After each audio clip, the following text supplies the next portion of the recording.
Assalamualaikum warahmatullahi wabarakatuh. Bismillahirrahmanirrahim. Alhamdulillahirabbil alamin. Wa bihi nasta'inu ala umurid dunya waddin. Asyhadu an la ilaha illallah wa asyhadu anna Muhammadar Rasulullah. Allahumma shalli ala sayyidina Muhammad abdika wa nabiyyika wa rasulika nabiyil ummi wa ala alihi wa sahbihi wa sallim taslima. Biqadri 'azamati dzatika fi kulli waqti wahid, amma ba'd.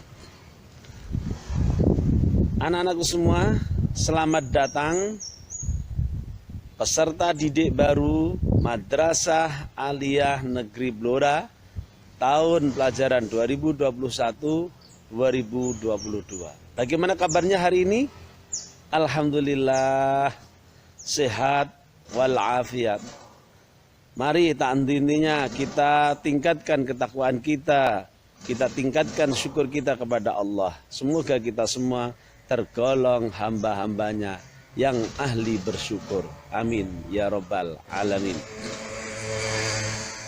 Anak-anakku semua, di dalam kegiatan Matsama, masa ta'aruf siswa madrasah, kali ini bersama saya Bapak Agus Budi Mulyono MPDI.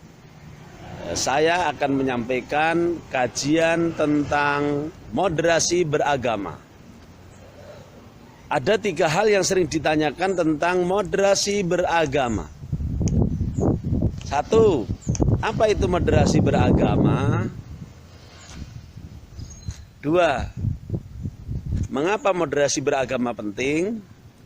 3. Bagaimana strategi mengimplementasikan moderasi beragama dalam kehidupan sehari-hari. Untuk mengetahui jawabannya, silahkan ikuti kajian moderasi beragama berikut ini.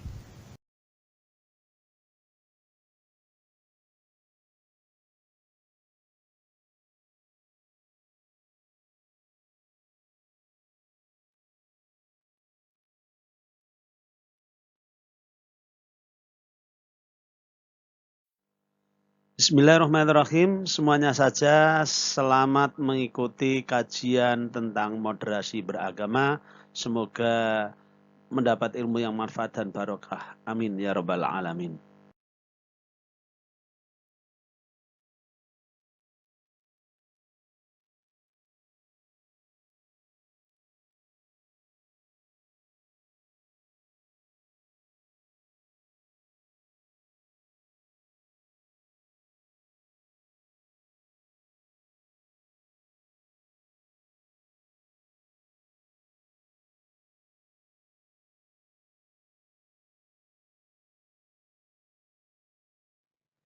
Di dalam pembahasan tentang moderasi beragama yang sering ditanyakan adalah 1.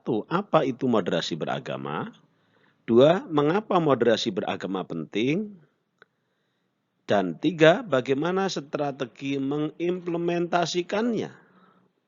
Untuk mengetahui jawabannya, ikutilah selanjutnya.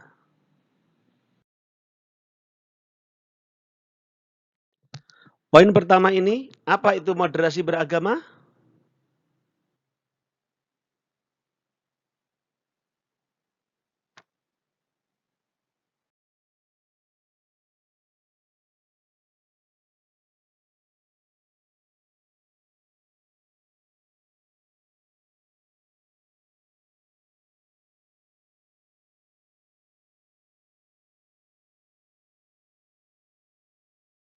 Istilah moderasi beragama, gabungan dari 2 kata, moderasi dan beragama. Pengertian moderasi, kata moderasi berasal dari bahasa Latin moderatio, yang berarti kesedangan, tidak kelebihan dan tidak kekurangan. Kata itu juga berarti penguasaan diri dari sikap sangat kelebihan dan kekurangan.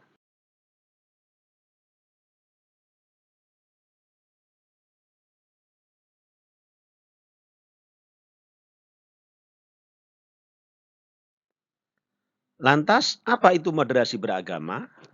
Moderasi beragama adalah cara pandang, sikap, dan perilaku selalu mengambil posisi di tengah-tengah, selalu bertindak adil dan tidak ekstrim dalam beragama.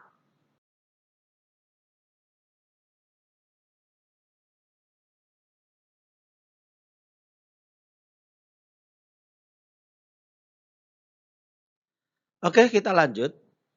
Prinsip dasar moderasi beragama adalah adil dan berimbang dalam memandang, menyikapi, dan mempraktikkan semua konsep yang berpasangan, seperti keseimbangan antara akal dan wahyu, jasmani dan rohani, hak dan kewajiban, kepentingan individual dan kemaslahatan komunal, keharusan dan kesukarelaan, teks agama dan ijtihad tokoh agama, gagasan ideal dan kenyataan, serta keseimbangan antara masa lalu dan masa depan. Jadi prinsipnya adalah adil dan berimbang.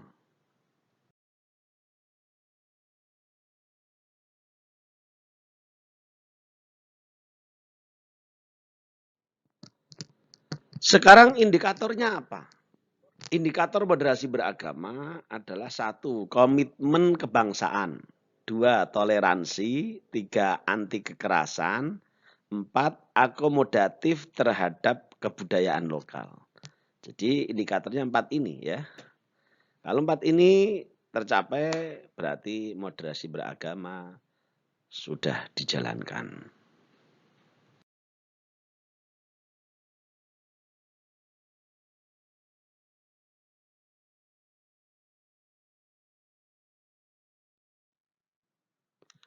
Moderasi di antara ekstrim kiri dan ekstrim kanan. Moderasi beragama tidak hanya bertujuan untuk menengahi mereka yang cenderung memiliki pemahaman keagamaan yang ultra konservatif atau ekstrim kanan, melainkan juga kelompok yang memiliki cara pandang, sikap, dan perilaku beragama yang liberal atau sering disebut ekstrim kiri.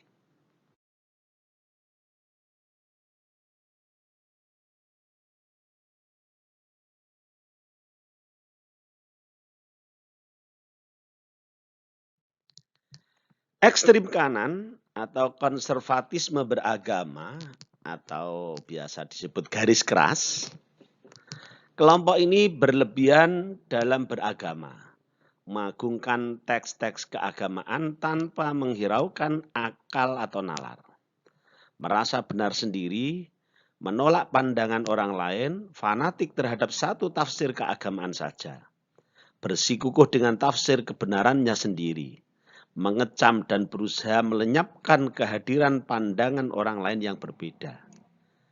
Ini yang masuk dalam ekstrim kanan atau kelompok garis keras.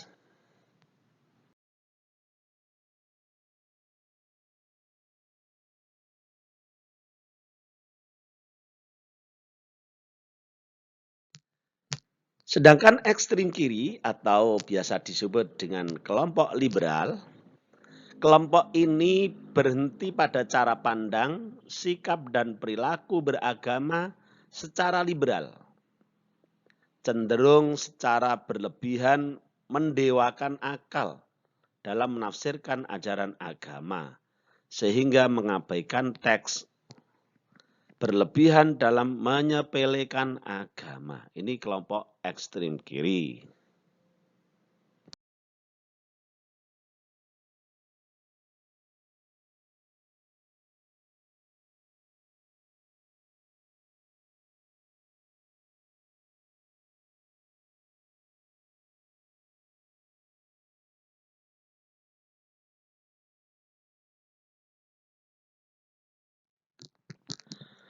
Baik, kita lanjutkan poin kedua. Mengapa moderasi beragama penting?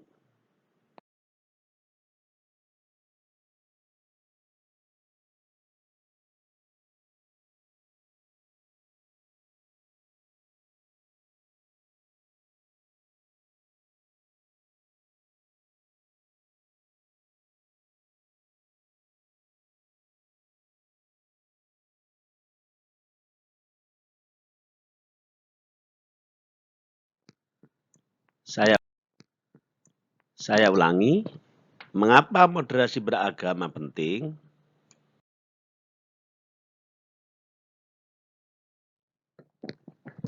Moderasi beragama diperlukan karena 1. Sikap ekstrim dalam beragama tidak sesuai dengan esensi ajaran agama itu sendiri. 2. Perilaku ekstrim atas nama agama sering mengakibatkan lahirnya konflik, rasa benci, intoleransi, dan bahkan peperangan yang memusnahkan peradaban. Dua hal itulah yang mendasari mengapa moderasi beragama penting.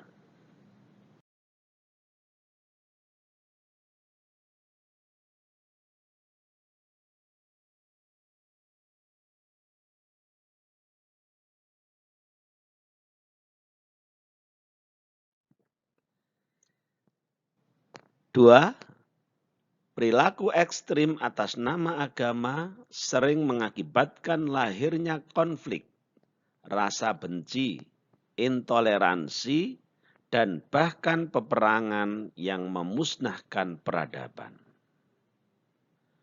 Dua hal itulah yang mendasari mengapa moderasi beragama penting.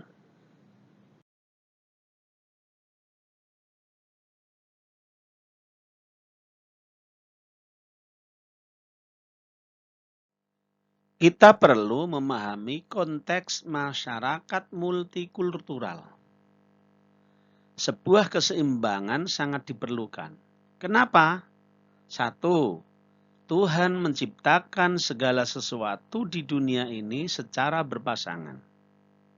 2. Moderasi beragama menjaga agar dalam mempraktekkan ajaran agama, seorang pemeluk agama tidak terjebak secara ekstrim pada salah satu sisi pasangan yang dicipta.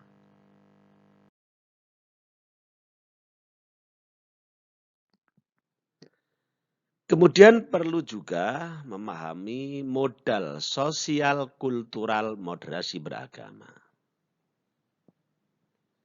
Apa modal sosial kultural moderasi beragama? Masih berdirinya NKRI, Negara Kesatuan Republik Indonesia sampai sekarang, menjadi bukti bahwa negeri ini masih punya modal sosial yang kuat untuk mengatasi konflik yang ada.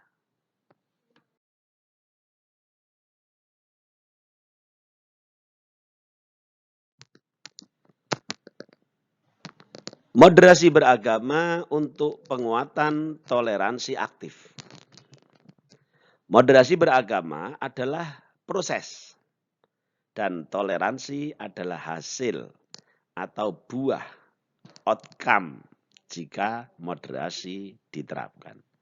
Artinya apa?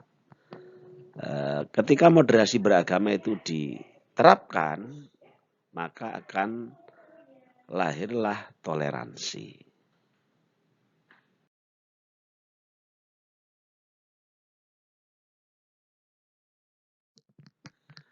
Moderasi beragama untuk nir kekerasan. Berbagai pengalaman empirik Indonesia menunjukkan bahwa ekstremisme dan kekerasan atas nama agama tidak cukup diatasi dengan gerakan deradikalisasi, melainkan juga harus sinergi dengan gerakan moderasi. Jadi untuk mengatasi adanya ekstremisme dan kekerasan yang mengatasnamakan agama harus sinergi dengan gerakan moderasi.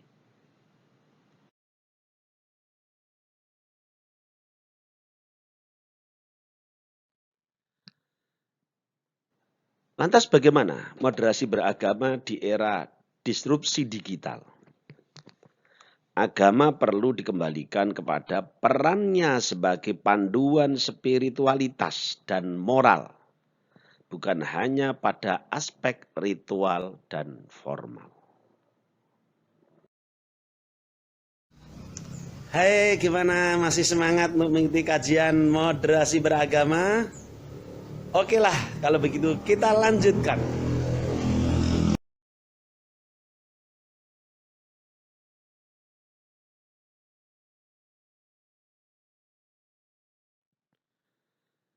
Oke, terima kasih masih semangat untuk mengikuti kajian tentang moderasi beragama ini. Kita masuk ke poin yang ketiga, strategi penguatan dan implementasi moderasi beragama. Di poin yang ketiga ini, yaitu strategi penguatan dan implementasi moderasi beragama, ada 4 poin terkait moderasi beragama dalam konteks Indonesia. 1. Moderasi beragama bagian dari strategi bangsa ini dalam merawat Indonesia. 2. Pendiri bangsa mewariskan satu bentuk kesepakatan berbangsa dan bernegara, yaitu NKRI, Negara Kesatuan Republik Indonesia. 3. Indonesia disepakati bukan negara agama, tapi juga tidak memisahkan agama dari kehidupan sehari-hari. 4. Nilai-nilai agama dijaga, dipadukan dengan nilai-nilai kearifan dan adat istiadat lokal. Beberapa hukum agama juga dilembagakan.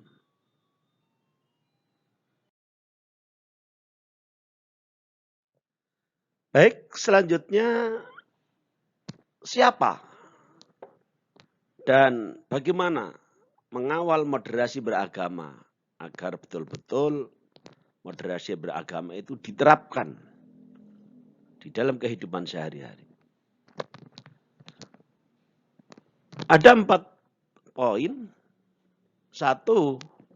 Moderasi beragama perlu dikawal bersama, baik orang per orang maupun lembaga, baik masyarakat maupun negara. Yang kedua, kelompok beragama yang moderat harus lantang bersuara. Yang ketiga, keterlibatan perempuan untuk memperkuat moderasi beragama.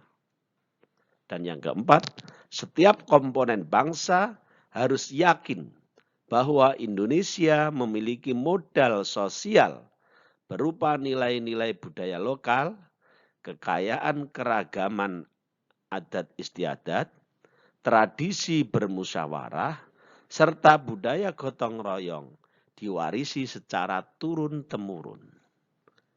Itulah 4 poin untuk mengawal moderasi beragama.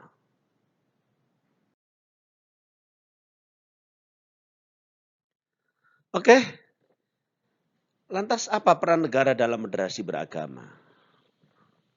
Negara punya peran untuk mengawal diterapkannya moderasi beragama dalam kehidupan sehari-hari. Ada 2 poin sebagai peran sebuah negara dalam moderasi beragama. Yang pertama, harus memfasilitasi terciptanya ruang publik untuk menciptakan interaksi umat beragama. Dan poin yang kedua, bukan mendiskriminasi. Jangan sampai negara melahirkan regulasi dengan sentimen agama tertentu yang diskriminatif dan diberlakukan secara umum di ruang publik.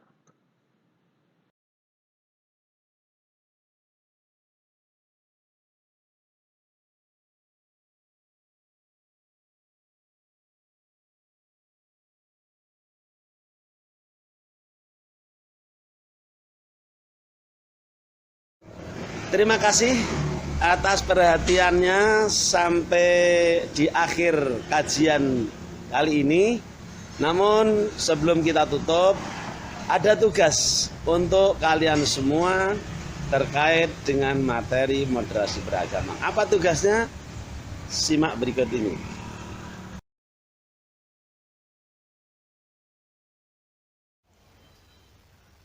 Baik, ini tugas yang harus kalian kerjakan. Kerjakan tugas berikut ini. Tulis dalam kertas folio dan dikumpulkan di pendamping atau wali gugus masing-masing. 1. Apa yang Anda lakukan agar diri Anda tidak terpengaruh dan mengikuti paham radikal? 2. Bagaimana sikap Anda jika teman kalian berbeda paham dalam menjalankan ajaran Islam? 3. Jika seseorang atas nama ajaran agama misalnya melakukan perbuatan yang merendahkan harkat, derajat, dan martabat kemanusiaan, atau bahkan menghilangkan eksistensi kemanusiaan itu sendiri, bagaimana menurut Anda?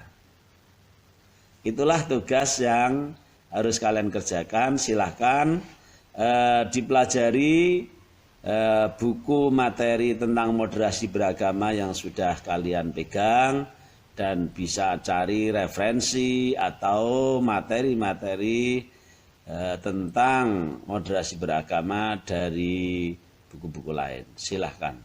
Terima kasih.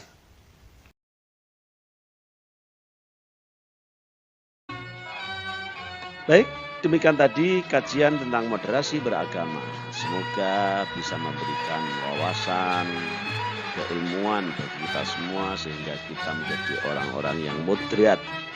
Artinya bersikap tidak berlebihan dan tidak kekurangan.